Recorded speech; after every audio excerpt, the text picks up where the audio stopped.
سلسلے درس قرآن کے بارے میں پچھلے جلسے میں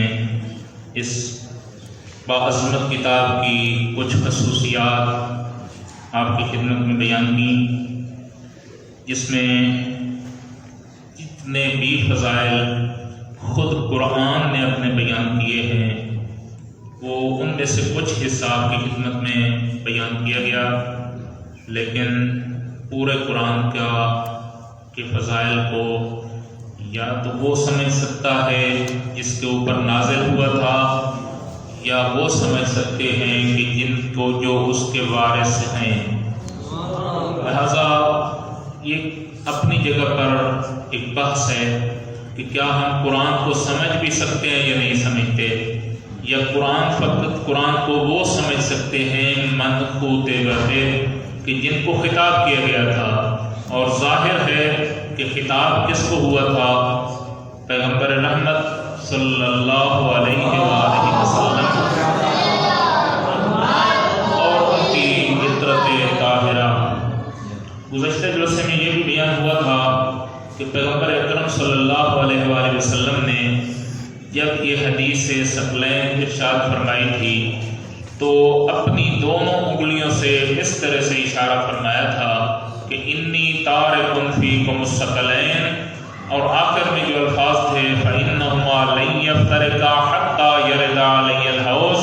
اس کی طرف حضرت نے ان دو انگلیوں سے اشارہ فرمایا تھا، ان دو انگلیوں سے اشارہ نہیں فرمایا تھا، جس کا نتیجہ یہ تھا کہ اتنا فاصلہ بھی جتنا اس بڑی انگلی اور چھوٹی انگلی کے درمیان ہے، اتنا فاصلہ بھی قرآن اور اہل البیت کے درمیان نہیں ہوگا۔ آج کی موضوع بحث جو ہے وہ یہ رکھا گیا ہے کہ کیا یہ قرآن جو ہمارے پاس موجود ہے یہ تحریف شدہ تو نہیں ہے، کہیں ایسا تو نہیں ہے کہ جو کچھ اللہ نے ہمیں ارشاد فرمایا تھا، چونکہ اسلام کے اوپر بہت بڑی بڑی مشکلات آئیں تو ان مشکلات میں کہیں قرآن ضائع تو نہیں ہو گیا ہم سے، لہذا اس بحث کو تحریف قرآن کا نام دیا گیا ہے، جو کہ بہت اہم حیثیت رکھتی ہے قرآن کے ثبوت کے لیے اور پھر قرآن کی بحث کو شروع کرنے کے لیے۔ تو تحریف قرآن کی کئی قسمیں ہیں، جن میں سے جس کو جو مورد بحث اور جس کو کے اوپر بحث کی جا سکتی ہے وہ یہ ہے کہ آیا قرآن بھی دوسری کتابوں کی طرح اس کے اندر کوئی رد و بدل ہوا ہے، یعنی اس کے الفاظ کو تبدیل کر دیا گیا ہو، جیسے اللہ تعالیٰ کی طرف سے نازل ہوا تھا اس میں کچھ لوگوں نے کوئی اپنی بناوٹ داخل کر لی ہو، کوئی اپنے خیالات کا اظہار کر لیا ہو، تو کیا ایسا ہوا ہے یا نہیں ہوا؟ جس کے لیے سنی عالم امام السلفیین صاحب روح المعانی ایک بہترین دلیل پیش کرتے ہیں، اور وہ ایسی دلیل ہے کہ کسی شیعہ عالم نے بھی اس کو نقل نہیں کیا۔ وہ کہتا ہے پیغمبر دو معجزات لے کر آئے تھے، ایک قرآن مجید تھا اور دوسری اہل البیت، وہ اہل البیت کو بھی معجزے سے تعبیر کرتا ہے، اور کہتا ہے کہ کوئی اور دلیل نہ ہوتی قرآن کی حفاظت پر، فقط وجود امیر المؤمنین سید الموحدین علی ابن ابی طالب کافی تھا کہ قرآن محفوظ رہتا۔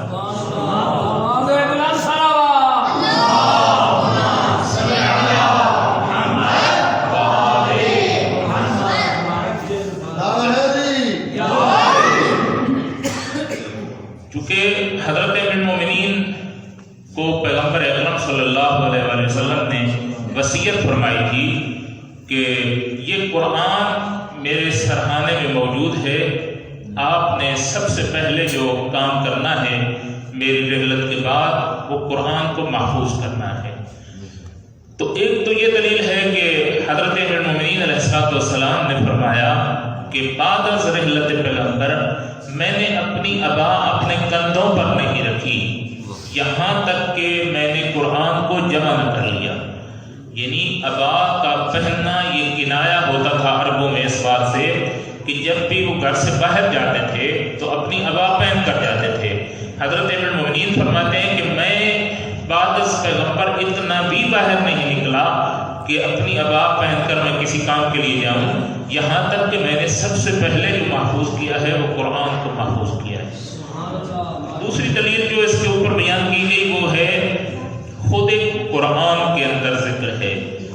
اِنَّا نَحْنُ نَزَّلْنَا الذِّكْرَ وَإِنَّا لَهُ لَحَافِظُونَ، کہ ہم نے ہی اس قرآن کو نازل کیا ہے اور ہم خود اس کے محافظ ہیں۔ تو جب قرآن خود گارنٹی دے رہا ہے، قرآن خود کہہ رہا ہے کہ میں خود خدا ہی اس کا محافظ ہے، تو کسی کی کیا جرأت ہے کہ خدا کے سامنے آ سکے جو اتنا قادر مطلق ہے، وہ ہر حوالے سے قرآن کو محفوظ کر سکتا تھا اور اس نے محفوظ رکھا ہے۔ اور یہی قرآن جو ہمارے درمیان موجود ہے، اس کو ایک اصطلاح استعمال کی جاتی ہے کہ بین الدفتین، کہ دو جلدوں کے درمیان جو قرآن موجود ہے، یہی وہ قرآن ہے جو پیغمبر اکرم صلی اللہ علیہ وآلہ وسلم نے خود جمع فرمایا تھا، اور اس وقت کے حفاظ اور قاریوں نے اس کو حفظ کیا تھا، اور اس کی ترتیب من اول ہی الی آخر ہی خود پیغمبر گرامی اسلام صلوات اللہ وسلم علیہ کی طرف سے ہے۔ ایک سوال پیدا ہوتا ہے کہ بعض روایات سے یہ ملتا ہے کہ بعد از رحلت پیغمبر جب خلیفہ اول نے حکم دیا کہ قرآن کو جمع کرو، تو اس نے ایک شرط لگائی تھی کہ دو صحابہ کی ڈیوٹی لگائی کہ آپ قرآن کو اکٹھا کریں اور اس میں ہر ایسی آیت کو قرآن سمجھ کر آپ قرآن میں درج کریں کہ جس کے اوپر دو عادل گواہ گواہی دے دیں، اور اگر ایک عادل گواہ گواہی دے تو اس کو آپ قبول نہ کریں۔ تو اس وقت وہ مسجد نبوی کے دروازے پر کھڑے ہو گئے اور لوگ جو ہے وہ قرآن لے کر آتے رہے، اور اس ترتیب سے خلیفہ اول نے قرآن کو جمع کروایا۔ لیکن اس کے اوپر ایک اعتراض یہ لازم آتا ہے، گویا کہ قرآن جو ہے وہ متواتر ہمارے پاس نہیں پہنچا، بلکہ خبر واحد کے ذریعے سے پہنچا ہے، ایک بندے کی خبر سے پہنچا ہے، اور خبر واحد کے ذریعے سے عقائد کو ثابت نہیں کیا جا سکتا، جبکہ یہ مسلم ہے کہ اللہ کی یہ کتاب اس وقت کے حفاظ سے لے کر آج تک ہمارے پاس اسی الفاظ کے ساتھ موجود ہے۔ لہذا حضرت آیت اللہ لزما کھوئی رحمۃ اللہ علیہ کا یہ نظریہ ہے، جنہوں نے فقط مقدمۃ القرآن تفسیر لکھی اور تفسیر کو اس لیے چھوڑ دیا کہ علامہ طباطبائی محمد حسین طباطبائی تفسیر لکھ چکے تھے، تو فرمایا کہ اس دور کے لیے تفسیر کافی ہے، میں نے اگر کوئی کام کرنا ہے تو میں کسی دوسرے علم میں کام کروں گا، تفسیر آج کے دور کے لیے المیزان کافی ہے۔ ورنہ حضرت آیت اللہ لزما کوئی خود تفسیر لکھنا چاہتے تھے، اور اس کی ایک جلد مقدمۃ التفسیر البیان فی تفسیر القرآن لکھی تھی، جس کا ترجمہ بھی ہو چکا ہے، صاحبان مراجعہ صاحبان علم اس کی طرف مراجعہ کر سکتے ہیں۔ اردو ترجمہ شیخ شفا نجفی صاحب نے اس کا کیا ہے۔ سوال یہ پیدا ہوتا ہے، بعض لوگوں نے کچھ شبہات پیش کیے ہیں کہ قرآن کے اندر تحریف ہوئی ہے۔ اس کا پہلا شبہ یہ ہے کہ پیغمبر اکرم صلی اللہ علیہ وآلہ وسلم کی حدیث ہے،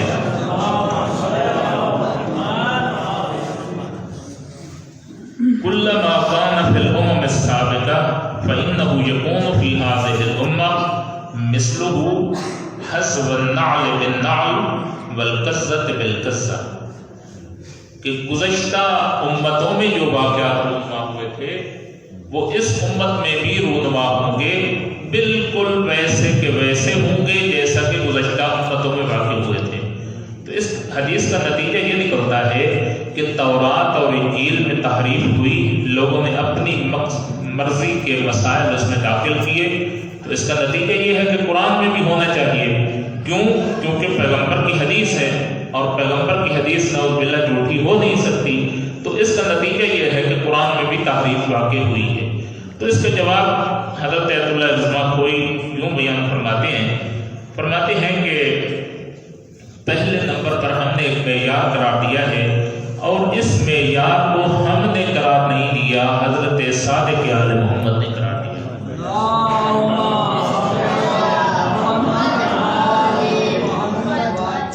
حضرت نے ارشاد فرمایا ہے اپنے خاص شاگردوں سے کہ ہر ایسی روایت جو قرآن سے ٹکرا رہی ہو اس کو فضربوہ علی الجدار، چاہے وہ پیغمبر کی ہو یا فرزندان پیغمبر کی طرف نسبت دی جا رہی ہو، تو اس روایت کو اس وقت قبول کیا جا سکتا ہے کہ جب وہ قرآن کے موافق ہو۔ تو پہلے نمبر پر تو کوئی بھی ایسی روایت جو امام کی طرف، نبی کی طرف، کسی معصوم کی طرف نسبت دی جائے وہ اس آیہ قرآنی کے مخالف ہے، جس میں خدا فرماتا ہے اِنَّا نَحْنُ نَزَّلْنَا الذِّکْرَ وَإِنَّا لَهُ لَحَافِظُونَ، یا دوسری آیہ شریفہ میں ارشاد ہوتا ہے لا یأتیہ الباطل من بین یدیہ ولا من خلفہ تنزیل من حکیم حمید۔ یہ آیہ شریفہ بھی فرماتی ہے کہ اس کے اندر نہ تو سامنے سے کوئی جھوٹ اور باطل آ سکتا ہے، نہ پیچھے سے آ سکتا ہے، اور یہ ایک محفوظ ترین کتاب ہے جو اللہ کی طرف سے نازل ہوئی اور آج تک بین ایدی المسلمین موجود ہے۔ توجہ ہے میری طرف؟ دوسری پھر وہ ارشاد فرماتے ہیں کہ گزشتہ امتوں میں تو بہت سارے واقعات ہوئے جو ہماری امت پیغمبر رحمت صلی اللہ علیہ وسلم کی امت میں واقع نہیں ہوئے، لہٰذا اس حدیث کو اگر قبول بھی کر لی جائے تو اس کی تعویل کرنا پڑے گی، اور تعویل یہ کرنا پڑے گی کہ بعض واقعات امت سابقہ کے ہوں گے، سارے کے سارے واقعات ممکن نہیں ہیں۔ مثلا امت سابقہ کے لوگ مسخ ہو جاتے تھے، جبکہ پیغمبر رحمت کی امت جو ہے کبھی مسخ نہیں ہوئی۔ حضرت سلیمان ابن داؤد کی جو حکومت تھی وہ جنوں اور انسانوں کے اوپر تھی، جبکہ ہمارے نبی صلی اللہ علیہ وسلم کی جو حکومت ہے وہ فقط انسانوں کے اوپر تھی، جنوں کے اوپر نہیں تھی۔ یا بعد از پیغمبر ائمہ طاہرین علیہ السلام کے یہ اس طرح سے تابع نہیں تھے، اگرچہ کہ ان کی حکومت تو فرشتوں بلکہ ملک کے اوپر بھی اس حوالے میں ہے، لیکن جیسے حضرت سلیمان ابن داؤد کے لیے تھی ویسی حکومت ان کی سامنے نہیں ہے۔ گزشتہ امتوں میں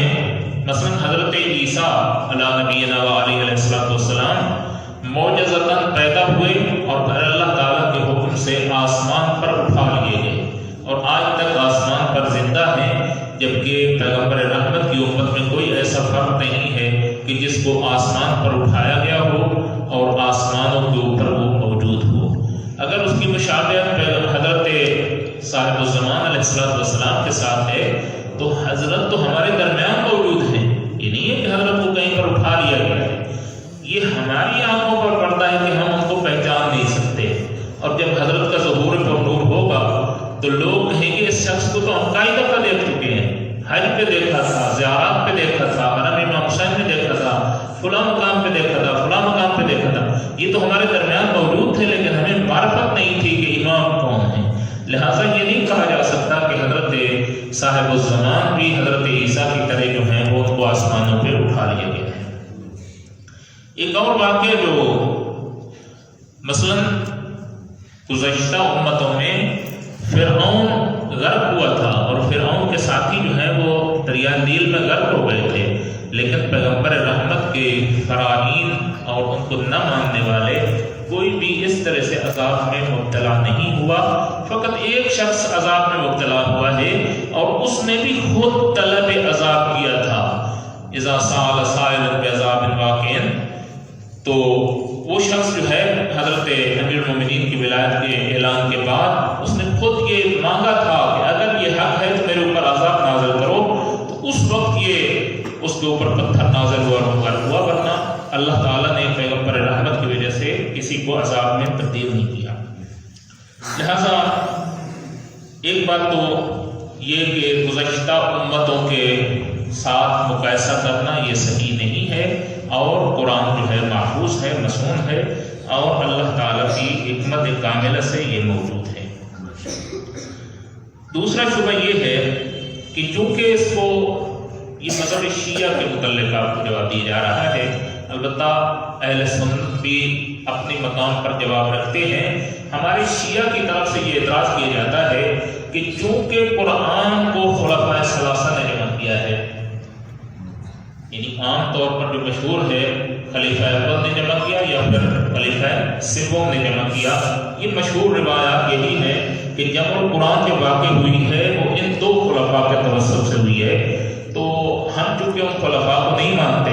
تو ممکن ہے کہ انہوں نے آگے پیچھے کر دیا ہو کچھ نہ کچھ، یا کچھ اپنی مرضی کا اس میں داخل کر دیا ہو، کیونکہ ہم ان کو تو اس طرح سے عادل نہیں مانتے جس طرح سے حضرت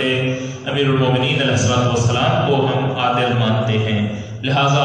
یہ ایک اعتراض ہے شیعہ کی طرف سے کہ ممکن ہے قرآن کے اندر کچھ رد و بدل کر دیا گیا ہو۔ اب تھکے تو نہیں ہیں؟ تو اس کا جواب یہ دیا جاتا ہے کہ یہ اس صورت میں ہو سکتا تھا کہ اگر پیغمبر خود جمع نہ کر کے گئے ہوتے، اس وقت کاتبین وحی کی جو تعداد تھی 400 تک ذکر کی گئی ہے، 400 ایسے افراد موجود تھے۔ یوں ہی قرآن نازل ہوتا تھا، حضرت حکم دیتے تھے کہ اس آیت کو لکھ لیا جائے اور اسی وقت اس آیت کو لکھ لیا جاتا تھا۔ لہٰذا ہمارے نزدیک تو خلفاء کی جمع القرآن ثابت ہی نہیں ہے۔ جب ثابت نہیں ہے تو اس کے اوپر یہ اعتراض بھی جو ہے وہ بے جا ہے۔ تیسرا شبہ جو پیدا ہو سکتا ہے وہ یہ ہے کہ حضرت امیر المومنین علیہ السلام نے جو قرآن جمع کیا تھا وہ تو بہت زیادہ تھا، حتیٰ کہ یہ مسلم متواتر روایات میں ملتا ہے کہ حضرت ایک اونٹنی کے اوپر اس کو لاد کر خلفاء کے دربار میں لے گئے اور پیش کیا ان کے سامنے، لیکن خلفاء نے اس کو قبول نہ کیا اور کہا کہ تیرے قرآن کی ہمیں ضرورت نہیں ہے۔ یہ اپنے مقام پر المیہ ہے کہ امیر المومنین جیسا مفسر قرآن ہو وہ ایک قرآن اور تفسیر قرآن پیش کرے اور اس کو کہا جائے کہ اپنا قرآن اپنے پاس رکھو، ہمیں آپ کے قرآن کی ضرورت نہیں ہے۔ لیکن اعتراض یہ ہوتا ہے کہ وہ قرآن تو اتنے ہجوم کے لحاظ سے بہت بڑا تھا اور جو ہمارے پاس قرآن موجود ہے یہ تو چھوٹا سا قرآن ہے، ہم اس کو اٹھا لیتے ہیں۔ تو اس کا مطلب یہ ہے کہ واضح طور پر کچھ نہ کچھ قرآن کا حصہ جو ہے وہ ہمارے پاس موجود نہیں ہے، لہذا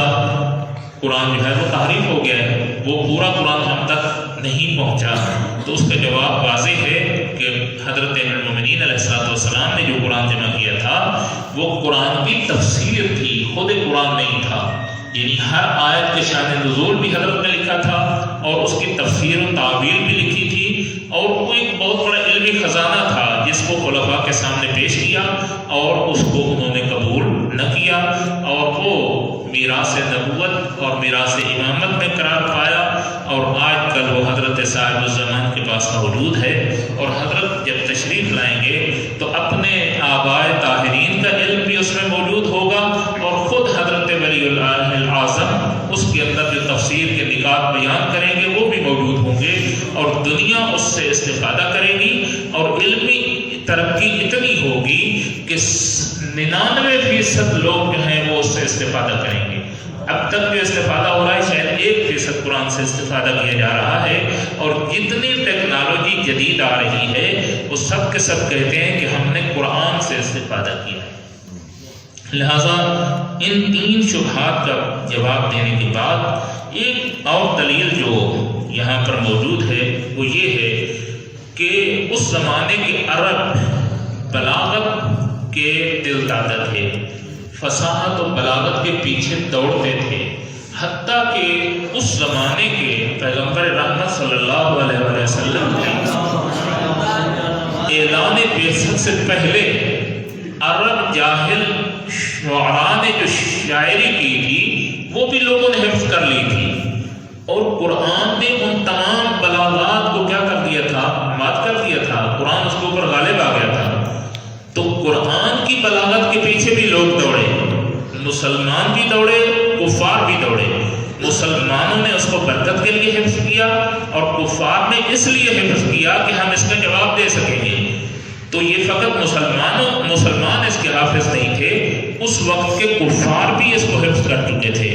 اور جب اتنی بڑی تعداد حافظ موجود تھے تو یہ ممکن نہیں ہے کہ قرآن جو ہے اس کے اندر کوئی تبدیلی واقع ہو سکے، ہر بندے کو یہ ضرورت تھی۔ اسی طرح سے ایک اور دلیل جو موجود ہے وہ یہ ہے کہ پیغمبر اکرم صلی اللہ علیہ وآلہ وسلم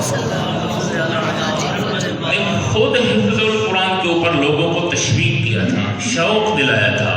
حضرت فرماتے تھے کہ قرآن کو حفظ کرو، اور اس کے اوپر اجر و ثواب کے قائل تھے، اور اجر و ثواب لوگوں کو بیان فرماتے تھے. اور جو مسلمان موحد اور مومن تھے وہ اس جنت کے ثواب کے لالچ میں بہت زیادہ لوگوں نے قرآن کو حفظ کر لیا تھا. ہر بندہ حافظ قرآن ہوتا تھا، ہر تیسرا بندہ حافظ قرآن ہوتا تھا. تو یہ ممکن نہیں ہے کہ قرآن کو اس طرح سے، حتیٰ کہ فقط مرد حافظ نہیں تھے، عورتیں بھی حافظ تھیں. ایک ایسی عورت کہ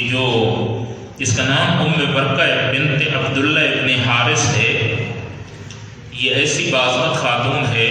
کہ جو شہید ہوئی تھی، جنگ بدر میں شہید ہوئی، اور پیغمبر اکرم صلی اللہ علیہ وسلم اس کی قبر کی زیارت کے لیے جایا کرتے تھے. اس نے خواہش کی، جب حضرت جا رہے تھے جنگ کے لیے تو اس نے عرض کی کہ یا رسول اللہ، کیا آپ ہمیں اجازت دیں گے کہ میں بھی آپ کے ساتھ اس جہاد میں شریک ہو جاؤں اور میں آپ کے مریضوں کی پٹی کر سکوں اور ان کو دوائی دارو دے سکوں؟ حضرت نے فرمایا اس کے لیے قبل جنگ، جہاد میں جانے سے پہلے بشارت دے دی اور فرما دیا ان اللہ مہد لک شہادہ، اللہ تعالیٰ نے تیرے لیے شہادت کو آمادہ کر رکھا ہے. اور یہ جنگ میں شریک ہوئیں اور وہاں پر شہادت کے عظیم رتبے پر فائز ہوئیں، اور فقط اتنی شہادت پر فائز نہ ہوئیں، افضل کائنات اپنے قدموں پہ چل کر اس کی زیارت کے لیے جایا کرتے اور فرماتے تھے کہ انت شہیدہ، یعنی اس کو پہلا لقب جو دیا شہیدہ کا وہ خود حضرت نے دیا. اس نے قرآن کو جمع کیا ہوا تھا اور اس کے پاس صحیفہ موجود تھا، لہٰذا جمع القرآن جو ہے وہ پیغمبر کے اپنے زمانے میں، فقط یہ نہیں کہ پیغمبر کے گھر میں تھا، نہیں، دوسرے لوگوں کے پاس بھی تھا. جیسا کہ ایک صحیفہ یا مصحف جو ہے وہ عبداللہ ابن مسعود کے پاس موجود تھا، جس کو خلیفہ ثالث عثمان ابن عفان نے طلب کیا کہ آپ یہ صحیفہ دے دیں تاکہ میں اس کو دوسرے جو وہ لکھوا رہا تھا اس وقت، ظاہر ہے کہ اس وقت پرنٹنگ تو تھی نہیں کہ پرنٹ کیا جاتا، لوگ بیٹھ کر اس کو لکھتے تھے، تو اس کے ساتھ وہ موازنہ کرنا چاہتا تھا، لیکن عبداللہ بن مسعود نے اس کو دینے سے انکار کر دیا. اسی طرح سے ایک نسخہ اور ایک مصحف جو ہے وہ ام المومنین حفصہ کے پاس بھی موجود تھا، اور وہ وہی نسخہ تھا، وہی مصحف تھا کہ جو خلیفہ ثانی اس کو پڑھا کرتا تھا. تو وہ طلب کیا گیا، خلیفہ ثالث نے اس سے مانگا، لیکن اس نے بھی دینے سے انکار کر دیا، اور اس نے کہا کہ یہ میرے بابا کی میراث ہے، میں اس کو آپ کے حوالے نہیں کر سکتا. لہذا قرآن پیغمبر کے زمانے میں جمع ہو چکا تھا، یہ نہیں ہے کہ کوئی بعد میں جمع کرتا رہے، فلاں نے جمع کیا اور فلاں. یہ فضیلتیں گھڑنے سے پیدا نہیں ہوتی ہیں، فضیلت وہ ہے کہ جو خود بخود ثابت ہو جائے. اور الفضل ما شاہدت بہ الاعداء، فضیلت وہ ہے کہ جس کو دشمن بھی مان جائے. اور سب نے یہ مل کر کہا کہ اعلمنا بالقرآن علی بن ابی طالب، ہم میں سے سب سے زیادہ عالم قرآن تھے تو علی بن ابی طالب تھے. ہمارے شیعہ کی طرف ایک تہمت اور اتہام لگایا جاتا ہے کہ شیعہ تحریف قرآن کے قائل ہیں. وقت کتنا باقی ہے؟ آدھا گھنٹہ، 7:30 بجے ختم. اچھا، تو ہمارے شیعہ کے اوپر ایک تہمت لگائی جاتی ہے کہ شیعہ تحریف قرآن کے قائل ہیں، اور بعض روایات ہماری کتب میں موجود بھی، لیکن اس کا جواب ہمارے علماء نے یہی دیا ہے کہ ہر وہ روایت جو قرآن سے ٹکرا رہی ہو فضربوہ علی الجدار، ہم اس کو ماننے کے لیے تیار نہیں ہیں. اگرچہ شیخ کلینی نے نقل کی ہو، شیخ توسی نے نقل کی ہو، شیخ صدوق نے نقل کی ہو، ائمہ سے نقل کی ہو، اصحاب اجماع نے نقل کی ہو، بڑے سے بڑے راوی نے نقل کی ہو، لیکن چونکہ قرآن کے مخالف ہے لہذا ہم اس کو نہیں مانتے.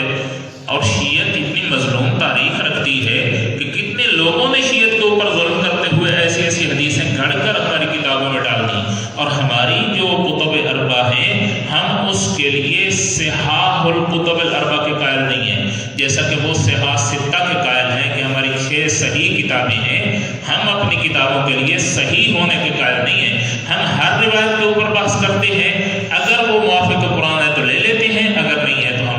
چھوڑ دیتے ہیں۔ ہمارے علماء میں سے چند ایک نے اجماع کا دعویٰ کیا ہے، جو کہتے ہیں کہ قرآن موجودہ جو ہے یہ مسلم وہی ہے جو پیغمبر اکرم کی طرف سے آیا تھا، جن میں سے ایک شیخ مفید ہیں، شیخ توسی ہیں اور شیخ بہائی ہیں۔ اس کے علاوہ بھی علماء ہیں، لیکن متقدمین میں سے یہ بزرگان ہیں جنہوں نے آ کر جو ہے وہ اس کے اوپر دعویٰ کیا ہے کہ قرآن جو ہے وہی ہے جو پیغمبر کے ہاتھوں سے ہم تک پہنچا ہے اور اس کے اندر تحریف واقع نہیں ہوئی، اور ابتدا سے آج تک کبھی کسی شیعہ کی مسجد میں آپ یہ نہیں دیکھیں گے کہ کوئی نیا قرآن آیا ہو۔ اسی کے اوپر تفسیریں لکھی جاتی ہیں، اسی کا حفظ کیا جاتا ہے، اسی کی قرأت کی جاتی ہے۔ جو اہل سنت کے پاس ہے وہی ہمارے پاس ہے، اور ایسا نہیں ہے کہ ان کے پاس کچھ اور ہو ہمارے پاس کچھ اور ہو۔ ہاں، ایک اور روایت ایک سوال ہے اور اس کا جواب دینا ضروری سمجھتا ہوں کہ ایک کتاب ہماری طرف سے لکھی گئی ہے تحریف کتاب کے متعلق، محدث نوری صاحب فصل الکتاب فی تحریف کتاب رب الارباب، اور ایک کتاب اہل سنت کی جامعۃ الازہر کی طرف سے لکھی گئی الاتقان۔ تو الاتقان کو بھی فوراً جمع کر لیا گیا،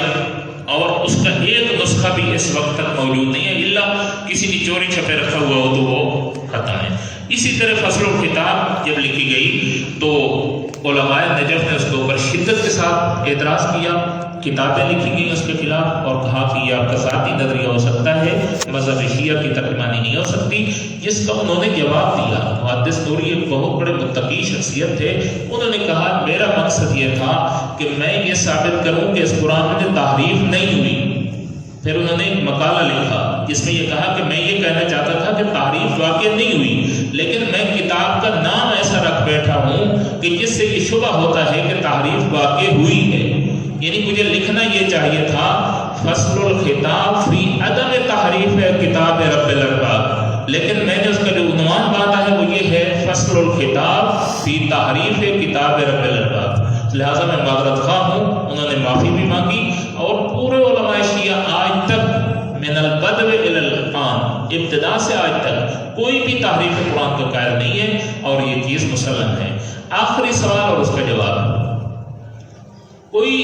غیر مسلم یہ کہہ سکتا ہے